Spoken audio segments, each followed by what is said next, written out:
국을 맛있게 먹고 난 시아버지가 자초지종을 쫙 듣더니 며느리를 친정으로 쫓아버렸어요. 며느리가 울면서 친정으로 가는데 빨래터에 있는 아낙네들이 이유를 물었습니다. 새댁이 대답을 하는 거예요. 글쎄 말이에요. 어제 푸주간을 갔는데 얼마나 싱싱하고 먹음직스러운 고기가 있어서 유심히 봤다는 거예요. 그런데 그 중에 옆에 있는 남은 고기를 아주 싸게 줄 테니까 이걸 갖다가 온 집안이 함께 맛있게 먹으라고. 그래서 시댁 집안 내력도 있고 하니까 고기를 사는 것처럼 이리 뒤척하고 저리 뒤척하고 그냥 이 손 저 손으로 막 만져가지고 잔뜩 만진 그 손을 가지고 얼른 집으로 달려왔다는 거예요. 고기는 안 사고 이제 손 만진 손 가지고. 그래가지고 냄비에 씻었어요. 열심히 팍팍 씻은 다음에 그걸로 시아버지한테 고깃국을 끓여서 드렸더니 시아버지가 호통을 치는 거예요. 얘야, 너 살림 좀 더 배워야겠다. 그 손을 가마솥에 씻었으면 온 식구가 먹지 않겠냐? 난리를 친 거예요. 자, 살림 더 배우러 이제 친정을 가다가 이 동네 아낙들을 만나서 얘기를 했지 않습니까? 그런데 동네 아낙들이 뭐라고 그랬는지 아세요? 싸다 싸. 그 손을 동네 우물에다 씻었으면 온 동네가 먹을 수 있었지 않겠냐? 그래, 냄비에 씻었으니 쫓겨나도 싸지.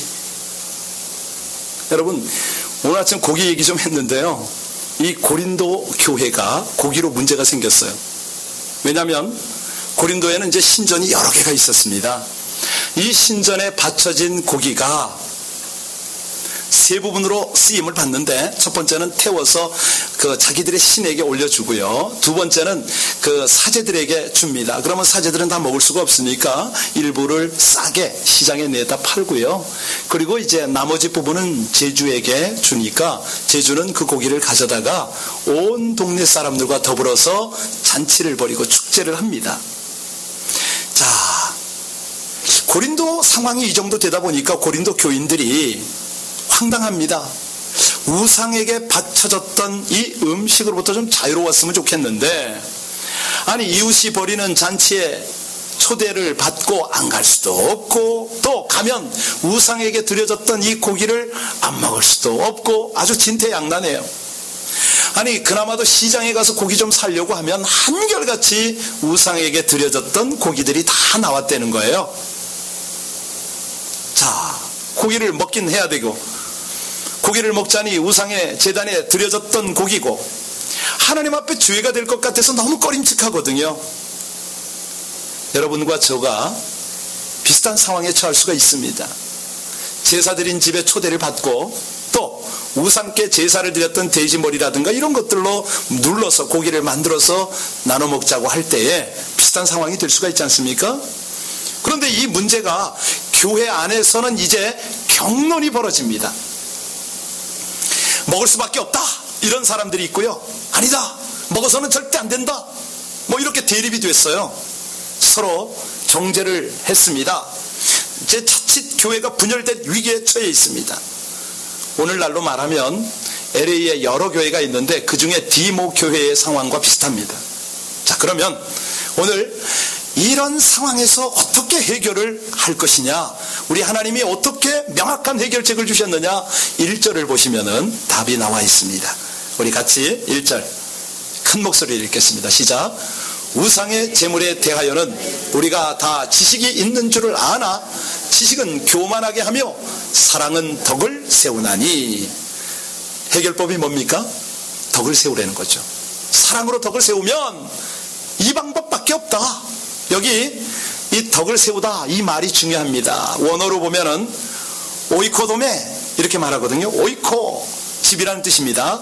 그리고 오이코스, 세운다는 그런 데모와 함께 합쳐지면은 이것이 건물을 세운다, 이런 의미 아니겠습니까?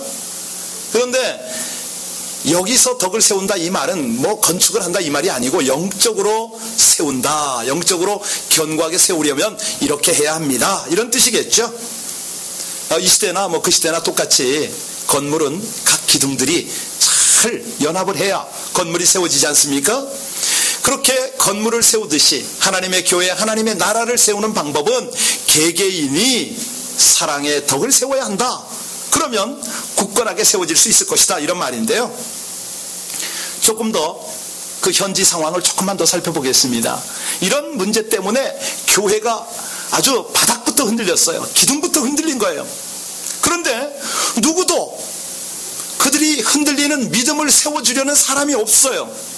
아니, 계속해서 우상의 제물을 먹어야 된다, 그것이 옳다, 아니다, 싸우고만 있는 거예요.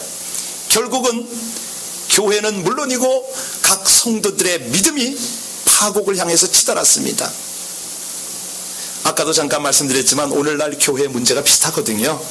교회가 문제를 이제 만날 때 많은 사람들이요, 그 문제를 어떻게 다루는가를 쳐다보다가 믿음이 흔들리기 시작합니다. 그러면 조금 더 발전하면 교회 전체가 흔들리고요. 그런데 그 내용을 가만히 보면 사람들이 자기 주장을 관철시키기 위해서 그렇게 일을 벌이죠. 내 체면을 지켜야 되니까, 내 감정에 충실해야 되니까 자기도 모르게 그 문제에 자꾸 빠져들어요. 결국은 교회 전체가 흔들리고 깨지고 막 사람들이 떠나고, 그리해도 이 싸움을 내가 꼭 이겨야 된다는 거죠. 그래서 치열하게 싸움에 몰입합니다. 결국 교회 무너지고 자기도 망하고 이런 상황이 되잖아요. 여러분, 여기서 자, 우리가 하나님의 말씀을 대했습니다. 사랑이 중요하다. 그 사랑은 덕을 세우기 위해서 필요한 것이다. 그러면 성도 한 사람 한 사람이 세워지고 나아가면 믿음이, 교회의 믿음이 굳건히 세워져서 하나님 나라가 견고하다. 그런데 이걸 다 알아들어요. 이 말씀을 들었어요. 그럼에도 불구하고 지역적인 문제에 치중을 하다가 덕을 지금 무너뜨리고 있거든요. 오늘 설교의 제목을 잠깐 보여주시겠습니까?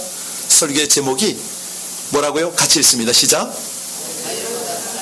네, 자유보다 사랑으로. 그러면 우리 안에 얼마든지 자유를 누릴 수가 있는데 이 자유보다 사랑을 왜 강조하느냐? 그 사랑을 펼치기 위해서는 어떻게 하느냐? 그 1절을 다시 한번 돌아가 보세요. 가만히 보시면요, 여기 중요한 것이 있는데 아주 지식이 중요해요. 그런데 무성한 지식, 아주 풍성하고 통달한 그런 지식이 있을지라도 사실 가장 중요한 건 참 지식이라는 거죠. 여기 우상 제물에 대해서는 나름대로 지식을 근거로 문제를 제기하고 있었어요. 이 고린도 교회는요, 영적 지식이 정말 상당한 수준이었습니다. 그래서 그곳에서부터 영지주의가 발전을 할 정도였거든요. 우리가 고린도전서 1장 5절에서 보고 넘어왔는데 거기를 보면 너희가 그 안에서 모든 일, 곧 모든 언변과 모든 지식의 풍족함으로, 고린도가 항구 동시기도 했지만 동시에 철학이나 사상이 굉장히 발전했던 그런 나라, 그런 곳이에요. 자, 그러다 보니까 이들이 어느 정도였냐면 신전의 우상들은 사실 아무것도 아니다, 이거를 잘 알고 있었어요. 왜? 신들은 다 만들어진 신이요 거짓 신이다, 이거를 명확하게 알고 있었던 거죠.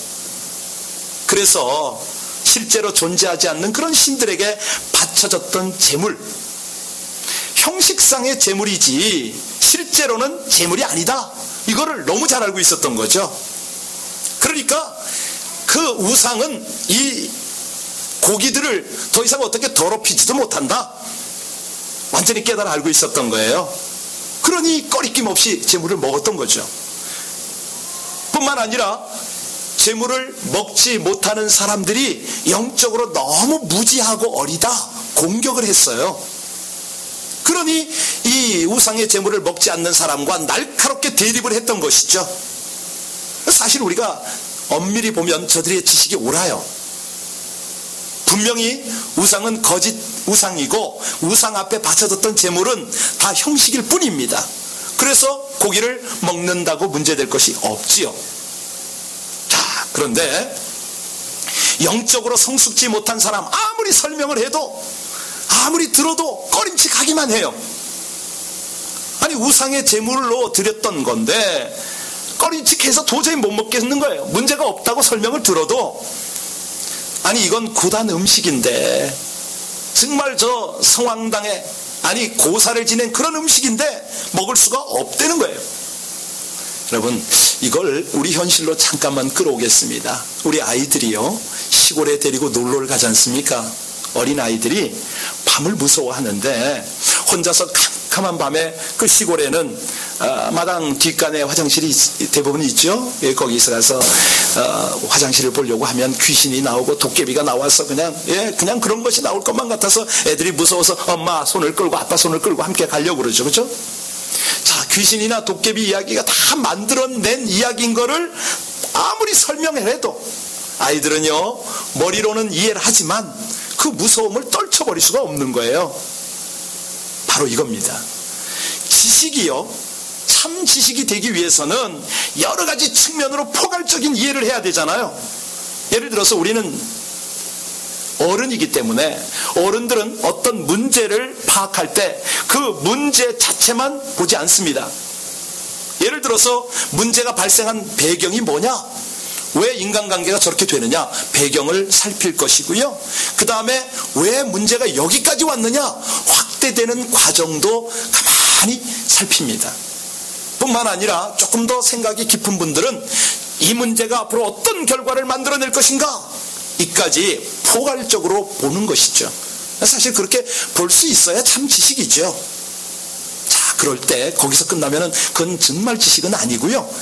온전한 하나님이 받으실 만한 지식은 뭐냐면 자신의 유익이 아닌 공동체의 유익이 되느냐, 더 나아가서 하나님 나라의 영광이 되느냐, 이까지 내다보는 사람이야말로 뭔가 안다, 정말 안다, 하나님께 인정을 받을 수가 있죠.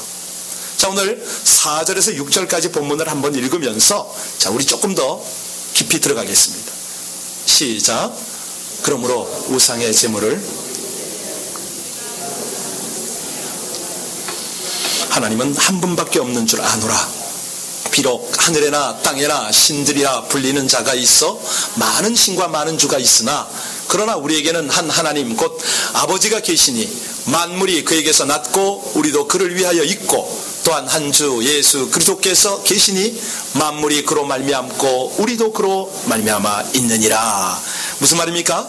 우상은 돌이나 나무로 만들어진 허상이기 때문에 아무것도 아니다, 이 말이죠. 오직 하나님 한 분만이 유일한 신이고 참 진리고, 우상은 헛개비고, 이 우상에게 받쳐진 음식을 먹는 것 아무 문제 될 수 없다, 이 말입니다. 8절을 조금 더 보셔요. 8절 같이 읽겠습니다. 시작. 음식은 우리 하나님 앞에 내세우지 못하나니 우리가 먹지 않는다고 해서 더 못 사는 것도 아니고 먹는다고 해서 더, 한마디로 말하면 어떤 음식을 얼마나 비싼 거를 얼마나 잘 먹는가, 이거는 중요한 것이 아니라는 것이죠.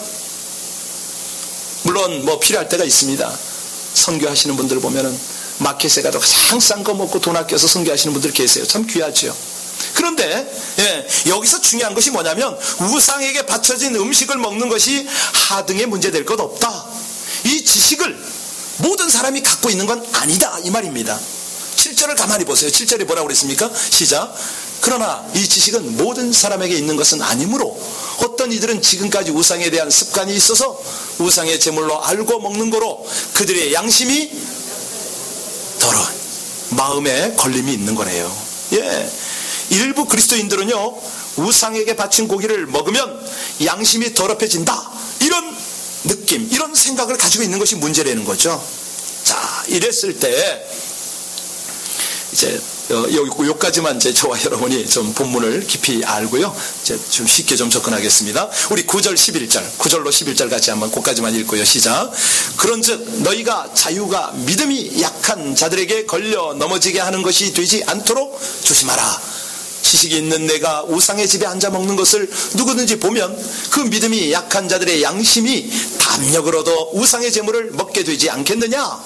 11절이요. 그러면 내 지식으로 그 믿음이 약한 자가 멸망하나니 그는 그리스도께서 위하여 죽으신, 자, 이 비유를 쉽게 설명하겠습니다. 어떻게 이해하시면 좋으냐면 주초 문제를 들겠습니다. 주초, 술과 담배. 자, 술 마시고 담배 피우는 것이 구원과 상관이 있습니까, 없습니까? 없습니다. 얼마든지 그렇게 할 수 있어요. 자유가 있어요. 그래서 가끔 김 목사가 어디 신방을 가거나 식당에 함께 가면 회를 먹을 때는 반드시 한마디 하시더라고요. 목사님 아시죠? 여기 소주 한 잔이 곁들여져야 회가 맛이 나는 거 아시죠? 뭐 이렇게 말하는 분. 또 어떤 음식을 산의 진미를 잘 해놓고 오늘은 레드 포도주가 잘 어울리고 있는데 목사님 뭐 한 잔 해도 문제 없지 않습니까? 왜 문제 없어요? 그런데 제가 한 번이라도 받는 거 보셨어요? 안 받아요. 절대 안 받습니다. 왜? 못 먹어서가 아니라니까요. 예, 그 이유를 여기 말씀합니다. 우리 문제가 뭐냐면 이러한 자유에 대한 확고한 지식을 가진 사람이 아직 그런 지식이 없는 사람, 믿음이 약해서 술, 담배 하면 크게 잘못된 것이다라고 이렇게 믿고 있는 앞에서, 그 앞에서 술, 담배 하면 안 된다, 이 가르침이죠 지금. 예로 초신자가 교회 오래 다닌 집사님, 장로님이 술, 담배 하는 걸 봐요. 그러면 그 초신자가 어떻게 생각할까요?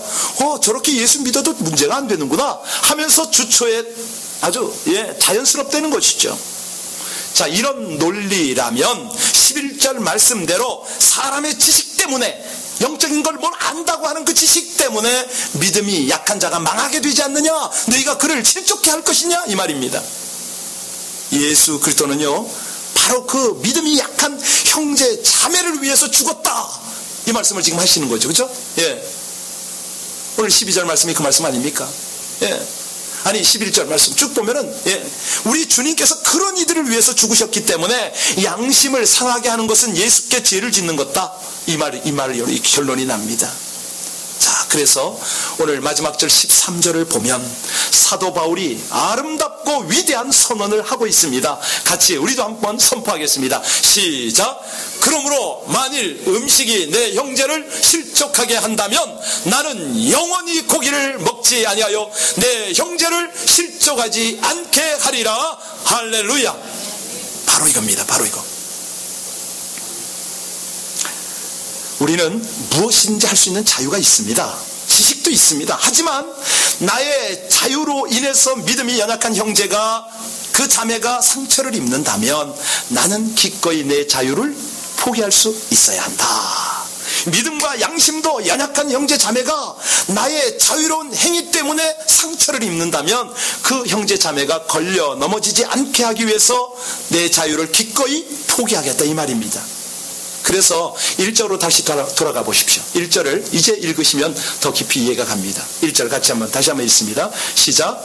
우상의 제물에 대하여는 우리가 다 지식이 있는 줄을 아나 지식은 교만하게 하며 사랑은 충분히 이해하셨죠? 예, 형제 자매가 상처받는지 안 받는지 안중에도 없고 내가 알고 있는 지식대로만 행동을 한다면 그 지식은 한없이 교만하게 만든다는 것입니다. 하지만 때로 내가 아무리 많은 것을 알고 있을지라도 그 지식에 의거한 행위 때문에 누군가가 오해할 수 있고 상처를 입을 수가 있다면 형제 자매에 대한 사랑 때문에 내가 기꺼이 그 모든 지식, 모든 자유 다 포기할 수 있다는 거죠. 여러분들이 1절을 읽었는데요, 사랑은 덕을 세운다, 이게 포인트입니다. 우상 제물인 고기를 먹을 수도 있고 없고 뭐 이런 걸 따지는 지식적 접근으로는 문제 해결이 안 된다는 것이죠. 자, 어떻게 접근해야 문제 해결이 된다고요? 사랑으로 접근해야 된다. 그래서 그 로마서 14장 6절에 보면 바울사도 그런 말을 해요. 먹는 자도 누구를 위하여서 먹으니? 이는 하나님께 감사하며 먹지 않는 자도 누구를 위하여 먹지 아니하며? 그렇지요. 주를 위하여 먹지 아니하여 하나님께 감사하느니라. 서로 다름을 인정하고 존중하는 겁니다. 그래서 사랑으로 하나를 이루는데 오직 하나님을 향한 참 사랑으로 접근하라. 조선시대에요, 윤회라는 사람의 일화가 있습니다. 아주 젊은 시절 하루는 시골길을 지나다가 날이 저물었습니다. 여관을 찾아 들어갔거든요. 뜰에서 주인을 기다리고 있었는데 여관집 주인 아이가 나름 커다란 진주 알을 가지고 놀다가 그만 진주를 떨어뜨린 거예요. 그런데 마침 곁을 지나가던 거위란 녀석이 그 진주를 꿀꺽 삼켰습니다. 당연히 뜰에 혼자 기다리던 윤회가 의심을 받았겠죠. 주인이 윤회를 관가에 고발하기로 하고 밧줄로 묶어뒀어요. 자, 그러나 윤회는 아무런 변명도 하지 않았습니다. 하나 부탁을 하더라고요. 나를 묶어 두려거든 저 거위가 멀리 도망가지 못하도록 거위도 묶어 놓으시오. 아침이 되니까 거위가 진주를 배설했겠죠. 자초지종을 알게 된 주인이 얼마나 부끄러웠겠습니까? 그리고 말합니다.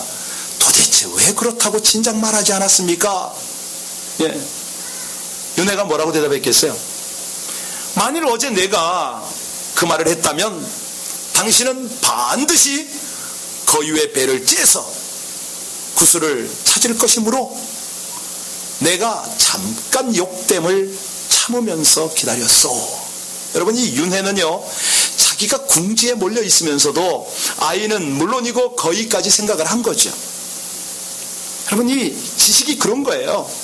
정말 교만하게 하는 지식이 아닌 사랑과 자유를 따라 성숙해지는 이 모습이 얼마나 아름답습니까? 이건 남의 얘기 아니죠. 바로 저와 여러분들 얘기입니다. 제가 윤회 얘기를 했는데 윤회와는 비교도 되지 않는 그런 참 진리, 참 사랑이 있었으니 그분이 누구라? 그렇죠. 저와 여러분의 주인 아닙니까? 주인 아닙니까? 그 귀한 하늘 보자 버리시고 이 땅에 오셔서 우리와 같은 육신을 입고, 그뿐입니까? 우리의 온갖 거짓되고 정말 교만하고 뭐 좀 자유함을 누리는 그 삶을 보시다 안타까워서 하늘 자유 다 포기하셨잖아요. 다 이 땅에 오셨잖아요. 지금 윤회와 어떻게 비교가 됩니까? 그 주님의 사랑 때문에 저와 여러분이 진정으로 자유를 누리고 행복을 찾았음을 믿습니다. 그분이요, 우리가 자꾸 못 알아들으니까 갈라디아서 4장 7절에 말씀하세요. 내가 이후로는 종이 아니요 아들이니, 아들이랍니다. 딸이랍니다. 그렇게 저와 여러분에게 자유보다 앞서는 사랑을 보여주시는 거예요. 실천하시는 거죠. 참 진리가 이것이다. 그때 너희가 참 자유를 누리게 된다. 여러분, 놀랍죠?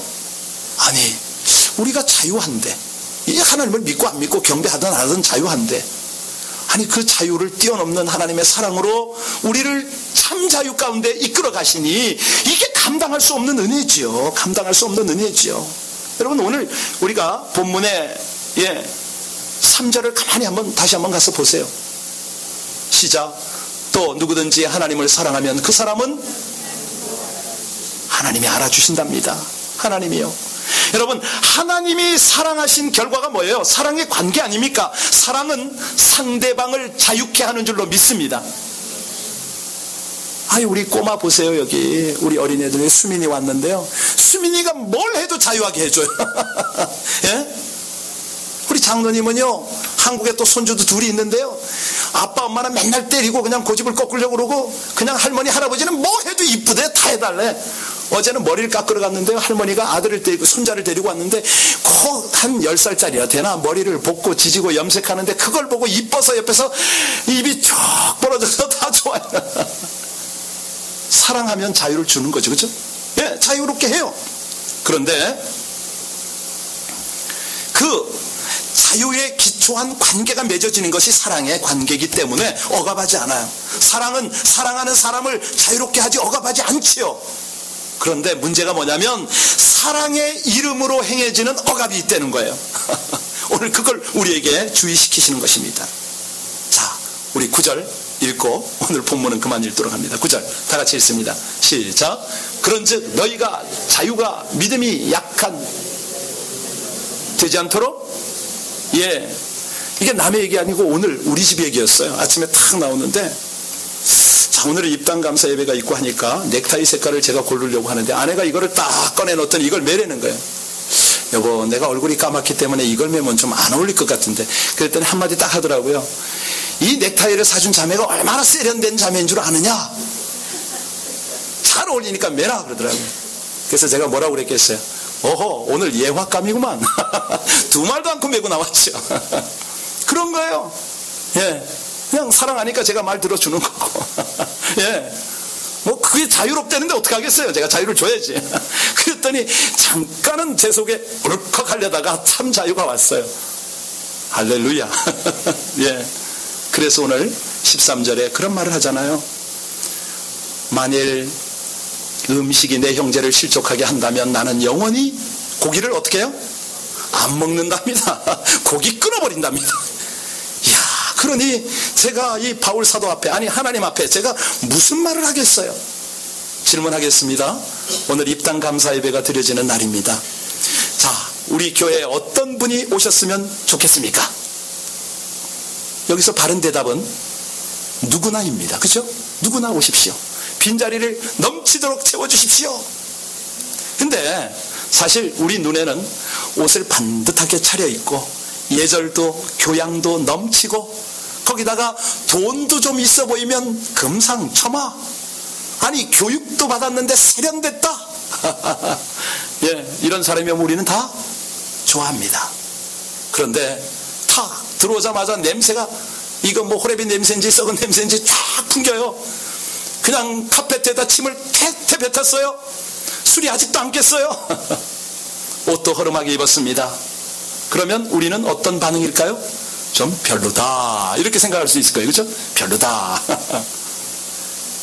혹시나 저 사람 마약하던 사람인데 요즘 마약 딜러야. 저 사람 말이야 옛날에 사고 좀 쳤는데 요즘은 갱두목이야. 아니 저 사람은 몸 파는 사람. 여러분, 이런 사람들이 우리 교회에 온다고 그러면 우리는 조금 꺼릴 수가, 솔직히 말하면 있겠죠. 솔직히. 아니 목사라도요 막 그냥 정신이 온전치 않은 사람이 오면 나 에너지 저기 얼마나 쏟아야 돼? 당장 제가 거의 걱정이 될 때가 있어요. 교회 성장과 부흥에 걸림돌이 될 수도 있다는 편견 때문에 우리가 그런 마음이 있을 수가 있다는 것이죠. 오늘 우리 하나님은 하늘 보자 다 포기하시고 이 땅에 오셔서 그렇게 오셨잖아요. 그렇죠? 우리 하나님만큼 권세 있는 분이 어디 있어요? 아니 이 땅에 어떤 악한 더러운 귀신도 다 제어하시고 모든 병든 자 중독자를 다 깨끗하게 하고 자유케 하실 수 있는 분이 그분 아닙니까? 우리 교회는 깨끗한 사람, 그런 사람 오는 교회 아닙니다. 더러운 사람, 죄인들이 와야 되거든요. 그래서 이 안에서 자유함을 입어야 되죠. 여러분, 오늘 메시지 다 잊어버려도 괜찮습니다. 하나 잊으시면 안 되는 것이, 하나님과 우리와의 관계는 사랑의 관계라는 거죠. 하나님 사랑 안에서 우리가 자유로워야 된다는 거예요. 하나님 사랑 안에서. 그렇다면 저와 여러분이 기도를 한번 해야 되는데요, 정말 나는 자유롭게 하는 관계인가? 그런 인간관계를 가지고 있는가? 예, 사랑은 자유롭게 합니다. 사랑은 억압하지 않습니다. 예, 여러분과 제가 덕을 세우는 사랑을 이 땅 가운데 펼치려고 하면 성령께서 여러분 가운데서 기뻐하시는 것을 믿으시기 바랍니다. 날마다 하늘의 소망으로 여러분들을 충만하게 하실 것을 믿으시기 바랍니다. 오직 하나님의 임재가 여러분 가운데 있을 줄로 확신하시기 바랍니다. 우리의 영혼이 날마다 기뻐할 것입니다. 이 고백을 찬양으로 한번 드려볼까요?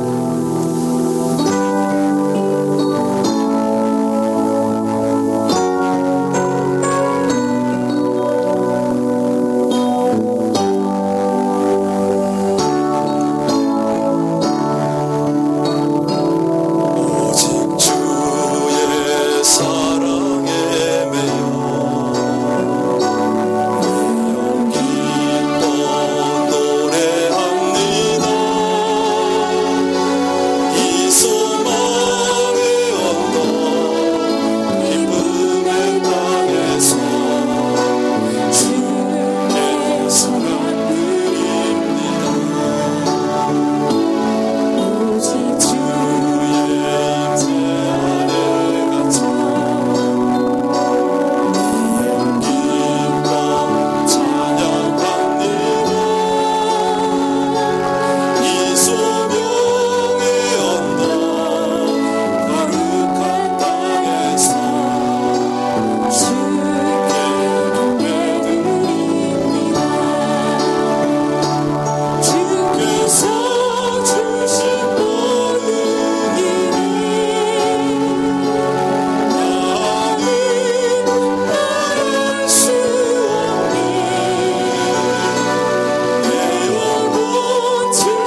누구의 포기가 아름답다고 그랬습니다.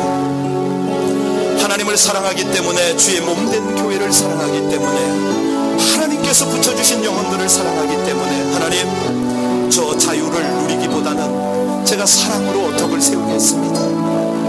오늘까지 제가 이걸 깨닫지 못해서 얼마나 고집을 부리고 얼마나 편견 속에 살아왔는지요, 얼마나 제 하고 싶은 대로 그렇게 살아왔는지요. 주여 불쌍히 여겨 주옵소서. 그러나 이제는 우리 주님 닮아서 제 안에서 날마다 사랑보다, 아니 더 풍성한 하나님의 사랑을 쫓겠습니다. 자유보다는 하나님의 사랑으로 살아가겠습니다. 우리 간절히 오늘 말씀 생각하며 나같이 기도하겠습니다.